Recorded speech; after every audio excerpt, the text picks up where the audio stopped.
আপনি আমাকে অপু ডেকেছেন না? ওই মহিলার ইনটেনশনই হচ্ছে প্রত্যেকটা সংসার ভাঙানো। ঠিক আছে? তো যাই হোক, সাকিব অত্যন্ত একজন মানে কি বলবো? সরল সোজা একজন মানুষ। এই সরল সোজা মানুষকে উনি যা তা উনার মতো করে ইউজ করতে পেরেছে। আপনি প্রমাণটা প্লিজ দেখান। না না না না না না, এবং I have that guts to challenge you, if you have that কাজ গাটস করি, ইউ উইল আমি প্রুভ ভাইয়ের সাথে কথা এভরিথিং। বলি।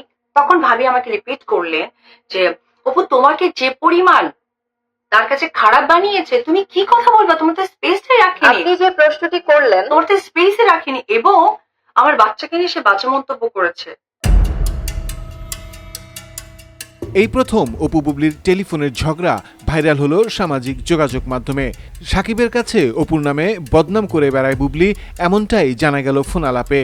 পরবর্তীতে এই বিষয়ে বুবলির কাছে জানতে চাওয়া হলে তিনি জানান, এবং আমি প্রচন্ড ভালোবাসি জয়কে, এটা আমি বহুবার বলেছি। এবং আজ পর্যন্ত যদি কেউ এ ধরনের প্রপাগান্ডা ছড়ানোর চেষ্টা করে যে আমি কাউকে নিয়ে, কোনো বাচ্চাকে নিয়ে কোনো, যে আমার মুখ থেকে বা আমার দ্বারা কেউ কখনো এই ধরনের কোনো কথা শুনেছি কিনা, যেটা কিনা অসম্ভব।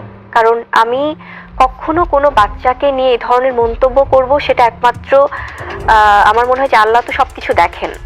তো এটা আসলে অসম্ভব একটা ব্যাপার। আমি কোনোদিনও এই ধরনের কোনো কথা বলিনি, এই ধরনের বাজে কথা।